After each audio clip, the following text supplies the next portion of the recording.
ప్రేమించినటువంటి మన పరమ తండ్రికి మన పైన కలిగి కలిగినాక ఆమె పరిశుద్ధాత్మ దేవుడు ఈ కడవరి జ్ఞానంలో ప్రతి ఒక్క తల్లి వారి బిడ్డల పట్ల ఏ విధంగా తగు జాగ్రత్తగా ఉండాలి, దేవుని యొక్క వాగ్దానము ఆశీర్వాదములను స్వతంత్రించుకునే వారిగా ఏ విధంగా పెంచాలి అనే దాని గురించి వాక్యాంశాలుగా పరిశుద్ధాత్మ దేవుడు మనతో మాట్లాడుకుంటున్నాడు.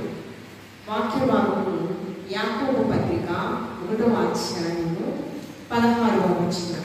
యాకోబు పత్రిక 1వ అధ్యాయం యాకోబు పత్రిక 1వ అధ్యాయము 16వ వచనము. మోసపోకుడి, దేవుడు వెక్కిరింపబడడు. ఈ దినం పరిశుద్ధాత్మ దేవుడు మనతో మాట్లాడుచున్నాడు. మోసపోకుడి. ప్రార్థన చేసుకుని వాక్యాన్ని ధ్యానం చేద్దాము. ప్రేమానుభవం కలిగిన వాక్య తండ్రి, స్తుతులకు పాత్రుడా, స్తోత్రాత్ముడా, ఘనతకారుడా, మా గొప్ప దేవా నీకు వందనాలు. నీ సజీవ లెక్కలో మమ్మల్ని ప్రభా భద్రపరిచి ప్రభా మేము అడుగు వాటి కంటే ఊహించు వాటి కంటే ఘనమైన ఆశీర్వాదాలు మాకు దయచేస్తూ పోషిస్తూ సంరక్షిస్తున్న దేవా ఈ నుంచి మీ రుణాన్ని మేము తీర్చుకోగలము. ప్రభా ఈ యొక్క కడవరి దినాలలో భయానకమైన పరిస్థితులు మేము చూస్తూ ఉన్నాము. మాకు ఇచ్చినటువంటి పరలోక సంబంధమైన ఆశీర్వాదము గర్భఫలము అవి నీకు ఇచ్చినటువంటి ఆశీర్వాదము ప్రభా.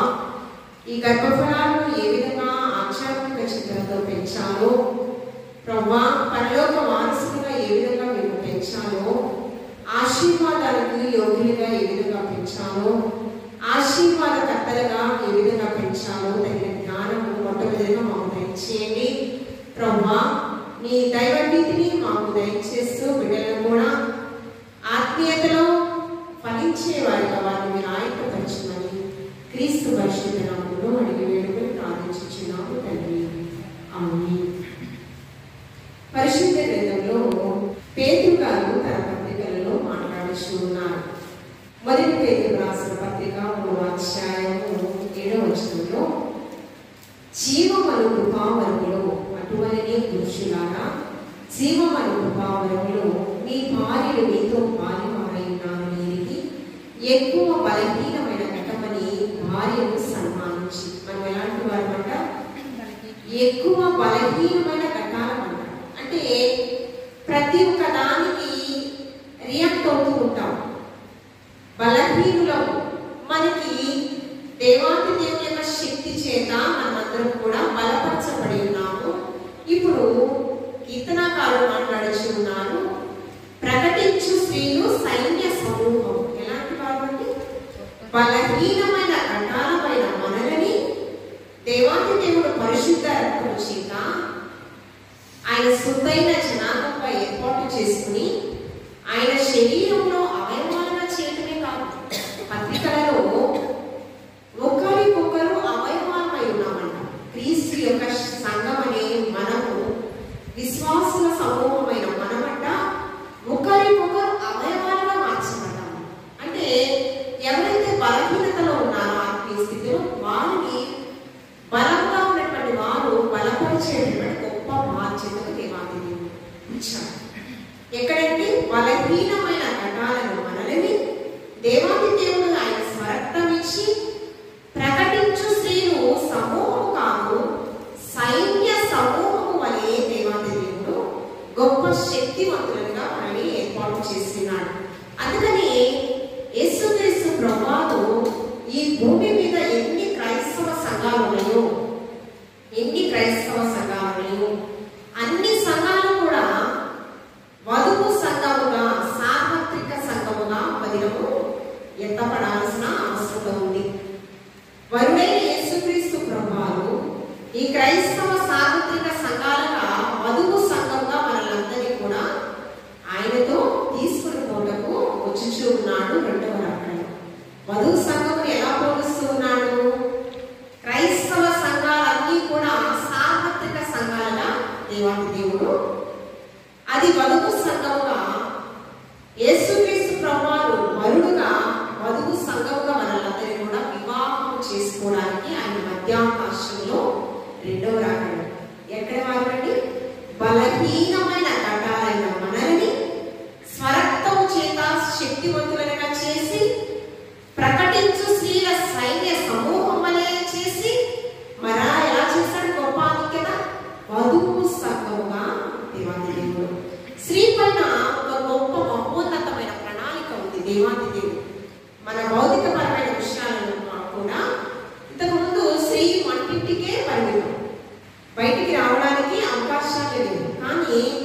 మేము అవలము కాదు సబలము అని వారి పట్టు ఒక ప్రత్యేకతను ఏర్పాటు చేసుకుని ఉన్నారు. మొన్న విమాన ప్రమాదంలో ఎవరున్నారు? పైలట్స్ ఉన్నారు. మొన్న యుద్ధం జరిగింది పాకిస్తాన్లో, దానిలో కూడా ఆర్మీ జవాన్స్ లో ఎవరున్నారు? స్త్రీలు ఉన్నారు. పోలీస్ వారిలో కూడా ఎవరున్నారు? స్త్రీలు ఉన్నారు. డాక్టర్స్ వైద్యాన్ని అందించేటటువంటి వారిలో ఎవరున్నారు? విద్యారంగంలో ఎవరున్నారు? స్త్రీలు ఉన్నారు. అన్ని రంగాలలో మేము ఎవరికి తక్కువ కాదు అని ప్రతి ఒక్కరికి కూడా వారిని వారు ప్రూవ్ చేసుకుంటున్నారు. అలాంటి మనలో ఆధ్యాత్మికతలో కూడా ఎలా చేశాడంటే సైన్య సమూహం. అందుకనే స్త్రీ తలుచుకుంటే అంట రాజ్యాన్ని పతనం అయిపోతాయి. కానీ రాజ్యాన్ని కట్టగలిగే శక్తిని సామర్థ్యాన్ని కూడా దేవుడు ఇచ్చాడు. కానీ పతనం చేసేటటువంటి క్యాపబిలిటీ కూడా ఎవరికి ఇచ్చాడు? స్త్రీకి ఇచ్చాడు. అందుకనే బుద్ధి జ్ఞానం సర్వసంపదలు ఎదుటే ఉన్నాయి ప్రభావి జ్ఞాని అయినటువంటి సలోమాను 14వ అధ్యాయం సామెతల గ్రంథం 1వ వచనంలో జ్ఞానము కలిగిన స్త్రీ తన కుటుంబాన్ని కట్టే బాధ్యత స్త్రీకి ఇచ్చాడు. అందుకే మనం ఎలా ఉండాలంట? ఉపదేశించే కలుగుతా ఉంటాం.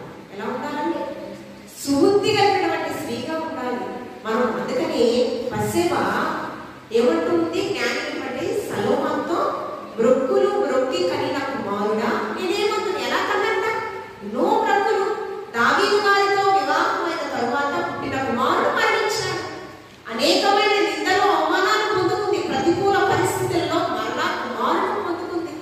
అందుకని కుమారుడంట తన తండ్రికేమో కుమారుడుగానే ఉన్నాడు, తల్లి కంట సుకుమారుడుగా ఉన్నాడు.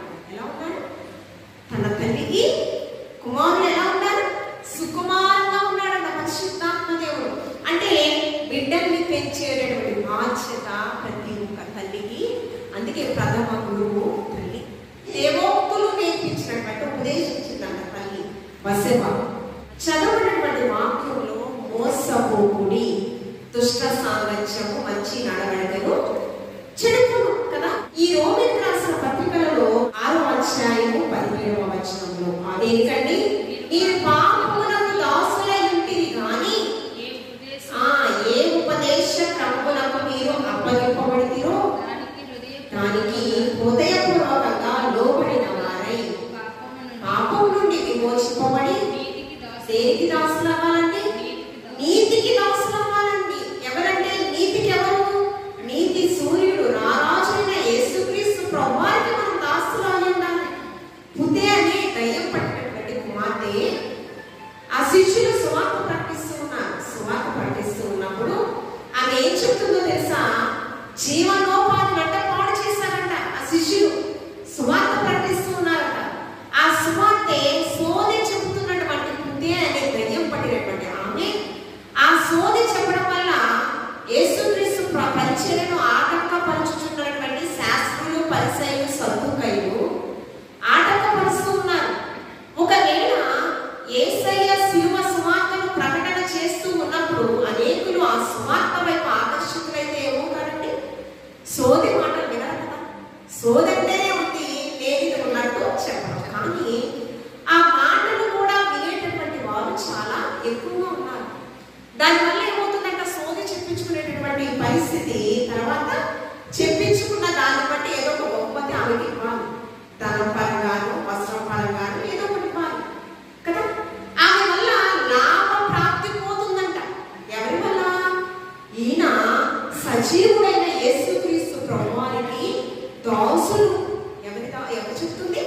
దయ్యం పట్టినటువంటి ఉత్తేనేటువంటి ఒక చిన్న బిడ్డ చెప్తుందంట. ఈ ఎవరు దాసులు? వీరి శిష్యులు. యేసుక్రీస్తు ప్రభువారు సజీవుడైన యేసుక్రీస్తు యొక్క దాసులు వీరు. మరొక వారు ఏం చెప్తుందో తెలుసా?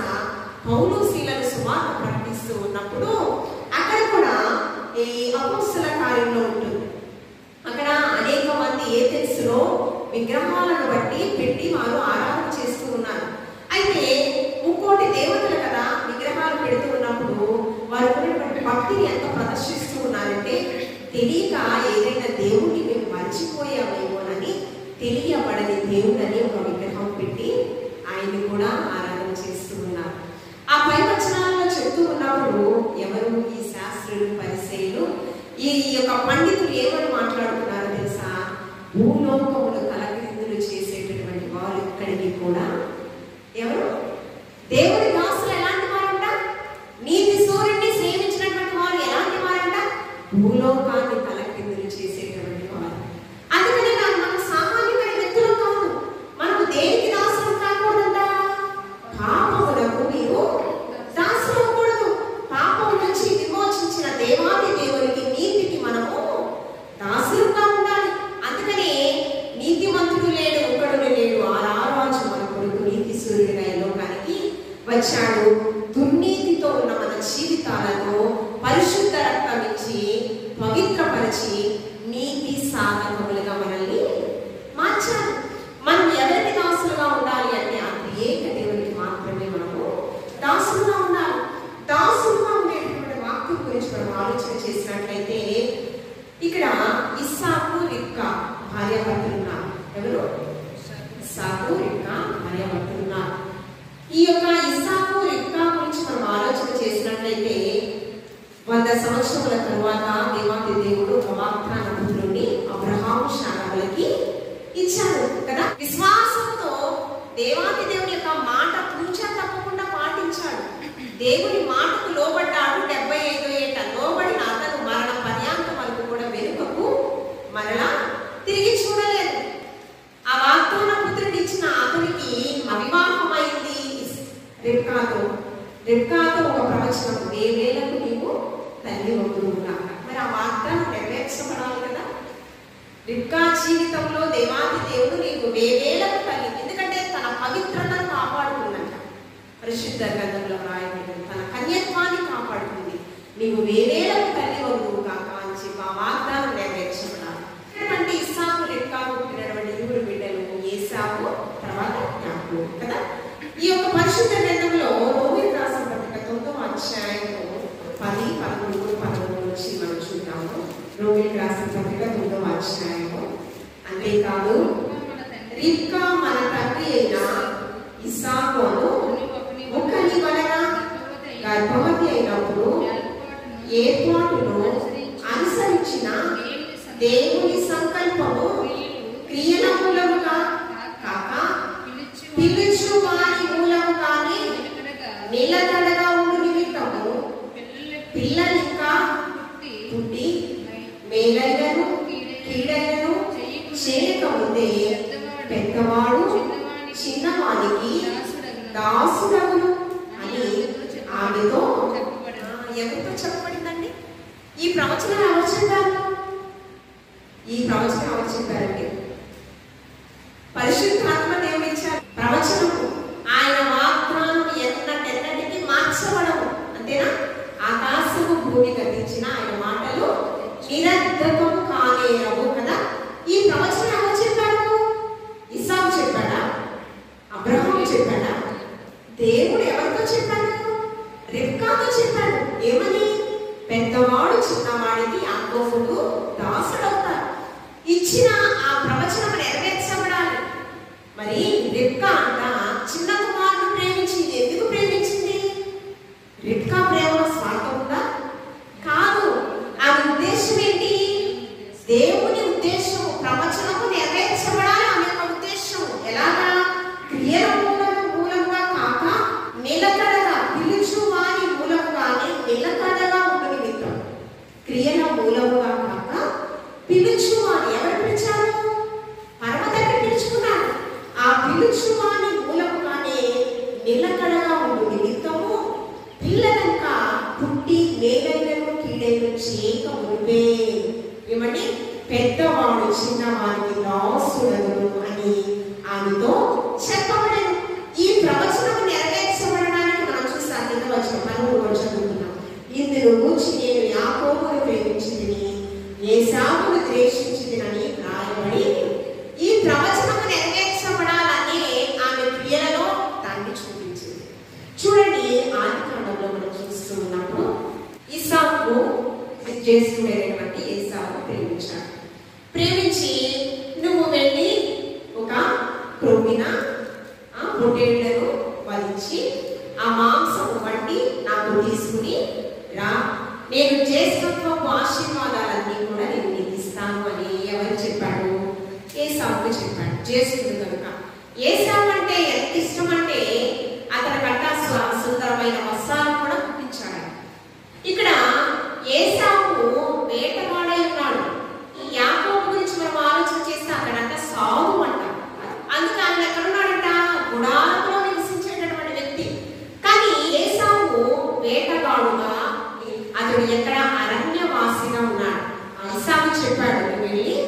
యొక్క ఆహారం సిద్ధపరచుకుని నాకు తీసుకునిరా.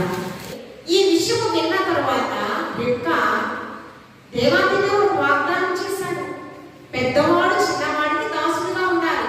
దాని గురించి మాట్లాడాల, యాకోబుతో మాట్లాడాల. దాని గురించి అయ్యా నువ్వేం చేయాలంటే, నీకు ఇప్పుడు నీ యొక్క అన్నను ఆశీర్వదించడానికి తండ్రి గారు ఆల్రెడీ చెప్పారు.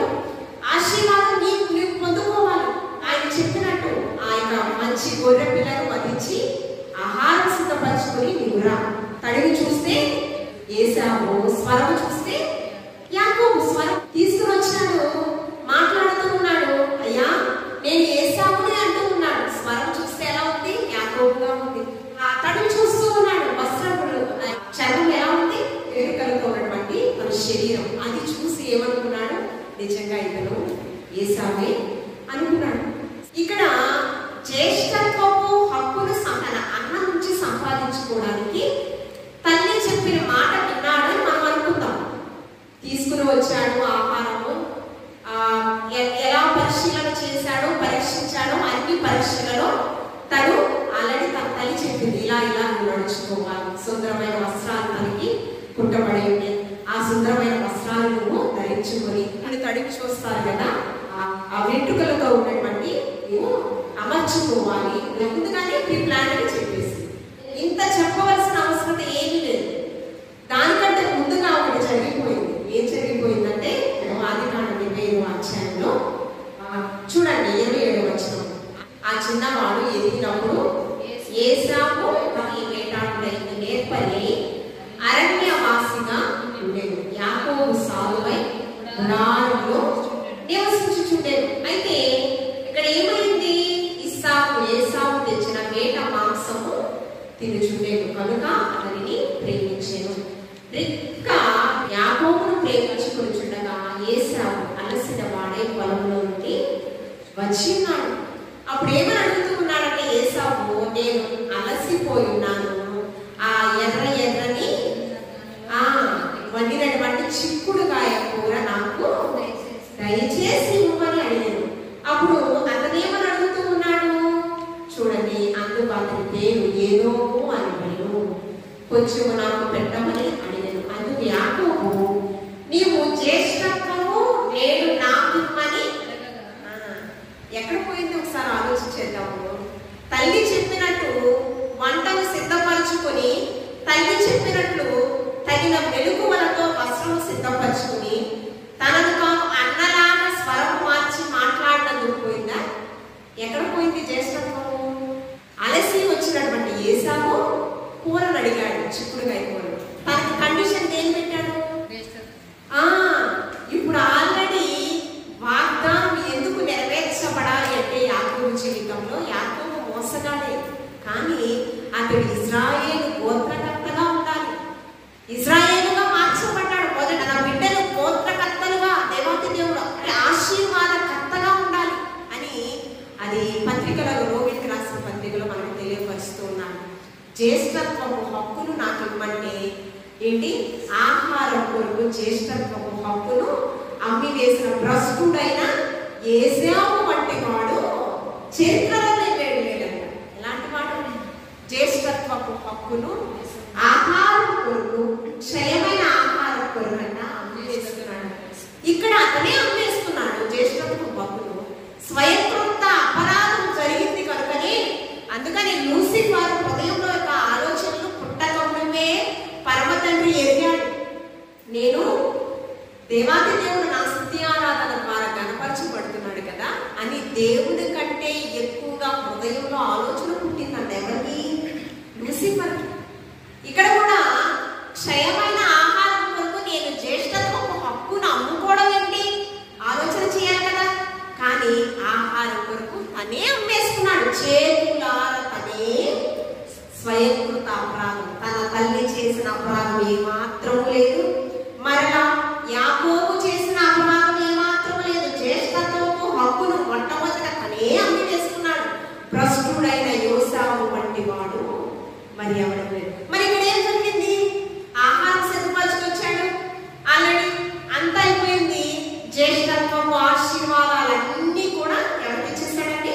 తన యొక్క చిన్న కుమారుడైనటువంటి యాకోబుకి ఇచ్చేశాడు. స్వరం చూసి కొంచెం ఆలోచన వచ్చేసి కాదేమో, కానీ ఏమనుకోకుండా మర్చిపోయాడు. ఏమంటే ఆహారం అది తినే సందర్భంలో మనం ఆలోచన చేస్తే చూడండి 27వ వచనంలో మనం ఆలోచన చేస్తే 27వ వచనం, అతడు దగ్గరికి వచ్చి అతనిని ముద్దు పెట్టుకునేను. అప్పుడు అతడు అతని వస్త్రములను వాసన చూచి అతనిని దీవించి ఇట్లా, నేను ఇదిగో నా కుమారుడి సువాసన యెహోవా దీవించిన చేతి సువాసన వలె ఉందంటే ఎలా ఉందండి? అతని వస్త్రం ఎలా ఉంది? యెహోవా చేత దీవించబడిన చేతి సువాసన వలె ఉంది. ఆదికాండము 27వ అధ్యాయము 27వ వచనం, ఆకాశపు మంచును భూసారమును విస్తారమైన ధాన్యము ద్రాక్షారసమును దేవుడు నీకు అనుగ్రహించుగాక.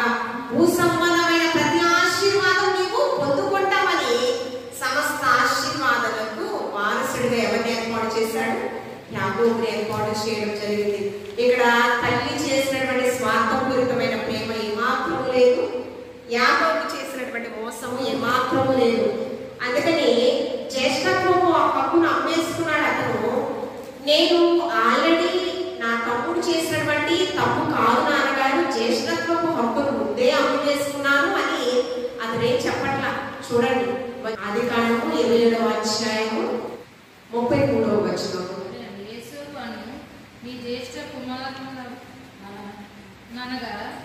ఏశావు అను నీ జ్యేష్ఠ కుమారుననగా ఇస్సాకు వికటముగా గడగడవడుకుచు, అట్లయితే వేటాడి భోజనము నా యొద్దకు తెచ్చిన వారెవరు? నీవు రాకమునుపు నేను వాటన్నిటిలో తిని అతనిని నిజముగా దీవించితిని. అతడు దీవింపబడిన వాడే అనెను. ఏశావు తన తండ్రి మాటలు విన్నప్పుడు దుఃఖాక్రాంతుడై పెద్ద కేక వేసి బోనా తండ్రి నన్ను దీవించమని తన తండ్రితో చెప్పెను. చూడండి, అప్పుడు నీ సహోదరుడు కపటోపాయంతో వచ్చి నీకు రావలసిన దీవెన తీసుకొని పోయాను. అప్పుడు ఏశావు ఏమన్నాడండి? ఏశావు యాకోబు అనే పేరు అతనికి సరిగానే, అంటే ఇంత అర్థం యాకోబు అనగా ఏంటి? మోసగాడు. మోసగాడిని దేవాది దేవుడు ఎలా మార్చాడు? ఇశ్రాయేలుగా మార్చాడు. నీవు మోసగాడిగా అనమాట. అక్కడ ఎక్కడికి పారిపోయాడు? రిబ్కా యొక్క సహోదరుడైనటువంటి లాబానుకి పారిపోయాడు. ఎక్కడ పారిపోయాడు? నీ యొక్క అన్నయ్య మనకు చంపేస్తాడేమో, అక్కడ నుంచి నువ్వు పారిపోయి అక్కడ నా సహోదరుడైనటువంటి నీ మేనమామ ఇంటి దగ్గర నువ్వు దాక్కోయ్యా కొన్ని సంవత్సరాలు. అక్కడికి వెళ్ళిపోయాడు, కొలువు చేశాడు రాహేలు కోసం 7 సంవత్సరాలు. తన మోసం ఏమి విత్తితే అదే పంట పోస్తామన్న రీతిగా తన అన్నను మోసం చేశాడు కదా. ఇక్కడ ఎవరి చేత మోసగింపబడ్డాడు? మామ చేత మోసగింపబడి ప్రేమించిందేమో రాహేలుని, కానీ లేయానిచ్చి వివాహం చేశాడు. మరలా రాహేలు కోసం 7 సంవత్సరాలు 14 సంవత్సరాలు కొలువు చేశాడండి. మామ మందను మేపాడు. కానీ దేవాది దేవుడు వాగ్దానం ఎన్నటికి తీసివేయడు. ఆయన ఇచ్చిన వాగ్దానం ఎలాగైనా నెరవేరుస్తాడు. అందుకని వాక్యం ఏం చెబుతుంది? రిబ్కా పట్ల స్వార్థపూరితమైన ప్రేమను కలిగి ఉందని ఈ సమాజం అనుకుంటుందేమోనని పరిశుద్ధాత్మ దేవుడు స్పష్టంగా రాశాడు. దేని కొరకు? పెద్దవాడు చిన్నవాడికి దాసుడిగా ఉండాలి అని త్రియేక దేవుడు ఆల్రెడీ ప్రవచనం, ఆ రాయబడిన ప్రవచనం నెరవేర్చబడాలి అని ఎవరిని సాధనంగా వాడుకున్నాడు? తన తల్లిని సాధనంగా వాడుకున్నాడు. ఇక్కడ మనం ఆలోచన చేస్తే చదవబడినటువంటి మూల వాక్యంలో కూడా ఏమనుందండి? మోసపోకుని దేవుడు వెక్కిరింపబడు. యాకోబు పత్రిక 1వ అధ్యాయము 16వ వచనం. అంతేకాకుండా మొదటి కొరింథీయులకు రాసిన పత్రిక 15వ అధ్యాయం 33వ వచనంలో మోసపోకుని దుష్ట సాంగత్యము మంచి నడవడికను పాడు చేయు కదండి. మనం ఏంటి? ఈ లోకంలో మనుషులందరూ నావారు, రక్త సంబంధికులందరూ నావారు, స్నేహితులు నావారు ఏమండి అనుకుంటూ ఉంటాం. కానీ వారి చేతే ఒక దేవుడు ఏమో మోసగింపబడతాం. అందుకని నాకంటే తల్లినైనను తండ్రినైనను సహోదరునైనను మరి ఎవరినైనాను అమితంగా నువ్వు ప్రేమించు. ఎందుకంటే వారి చేతే ప్రస్తుత సమాజంలో మనకు అనేకమైన ప్రతికూలపడు. తల్లిదండ్రులను బిడ్డల కోసం చేస్తున్నాడు,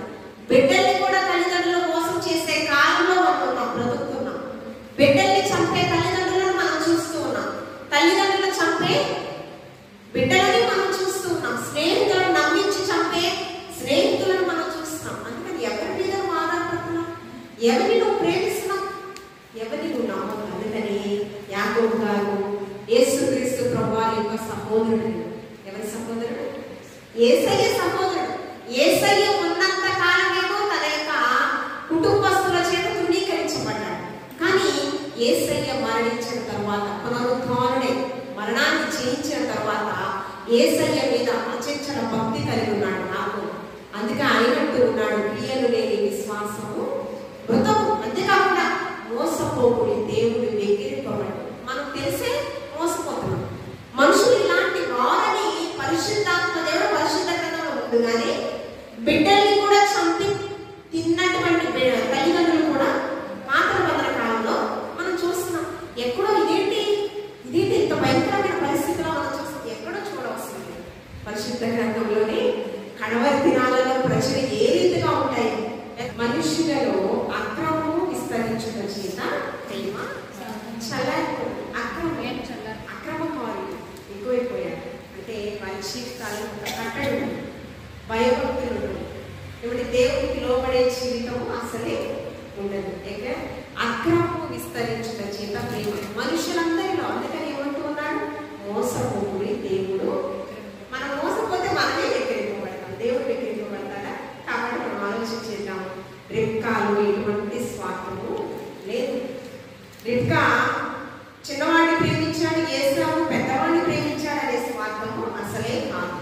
వాగ్దానాన్ని చిన్న కుమారుడు దేవుడు ఏర్పాటు చేసినటువంటి వాగ్దానాన్ని ఎన్నటెన్నటికి వాడి నుంచి తీసివేయడానికి వీలు లేదని ఆమె ఎంతో సమయోచితమైన జ్ఞానంతో, వివేచన జ్ఞానంతో తన యొక్క చిన్న కుమారుడికి నేర్పించిన పాఠం. అందుకని జ్యేష్ఠత్వపు ఆశీర్వాదాలన్నీ కూడా యాకోబు స్వతంత్రించుకున్నాడు. అంతేకాకుండా ఇశ్రాయేలులకు మొదటి మూల పురుషుడిగా యాకోబు ఉన్నాడు. అంతేకాకుండా తన బిడ్డలు ఎంతమంది సంతానం? 12 మంది సంతానం. 12 మంది సంతానంలో తన పిల్లలు గోత్రకర్తలుగా దేవాది దేవుడు ఆశీర్వదించాడు. ఆ వాగ్దానం ఎక్కడ వెళ్ళింది? గోత్రకర్తలుగా. అందుకని కాబట్టి మన బిడ్డలు కూడా ఈ యొక్క భూ సంబంధమైన పరలోక సంబంధమైన ఆశీర్వాదాలకు యోగ్యులుగా మన బిడ్డల్ని పెంచేటటువంటి బాధ్యత ప్రతి ఒక్క తల్లి కూడా. అందుకని మనం ఏమి ఉపదేశించాలి? క్రమాన్ని ఉపదేశించాలి. అక్రమము విస్తరించుట చేత. కానీ మన బిడ్డల్ని క్రమబద్ధతే, కట్టడి నియమ నిబంధనలు మన బిడ్డలకి ఉపదేశించే తల్లిగా ఉంటే ఖచ్చితంగా వాగ్దానాన్ని మన బిడ్డలు స్వతంత్రించుకుంటారు. ఆ వాగ్దానాన్ని ఎవ్వరు కూడా తీసివేయడానికి వీలు లేదు. కాబట్టి మనం ఆ రీతిగా ఇంకా వేవేలకు నీకు తల్లి అవుతుంది కాక, అలాగే మనం కూడా అనేక మందిని ఆత్మీయతలో నడిపించే తల్లులుగా ఉండాలి. దేవాది దేవుడు ఈ మాటలు మనందరిలో బహుగా ఫలించి ఆశీర్వదించు కాక. ఆమె పరిశుద్ధుడానికి గుర్తురాలు. అవును ప్రభా, ఇంకా ఇచ్చినటువంటి వివేచన జ్ఞానం, సమయోచితమైన జ్ఞానం ప్రతి ఒక్క తల్లికి నువ్వు దయచేయండి ప్రభా.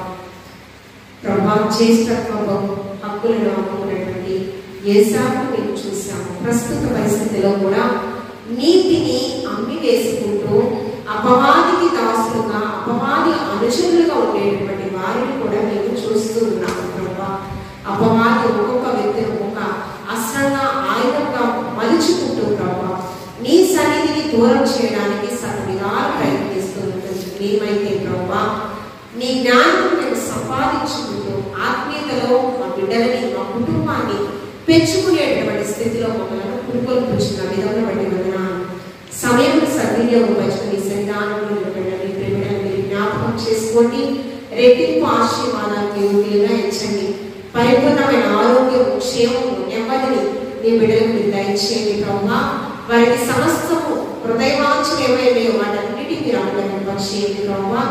ప్రతి కుటుంబంలో శాంతి, సమాధానం, సమృద్ధి అయిన మేడతో మీరు నింపమని క్రీస్తు పరిశుద్ధ నామములో అడిగి వేడుకుని ప్రార్థించుచున్నాము తండ్రి. ఆమేన్.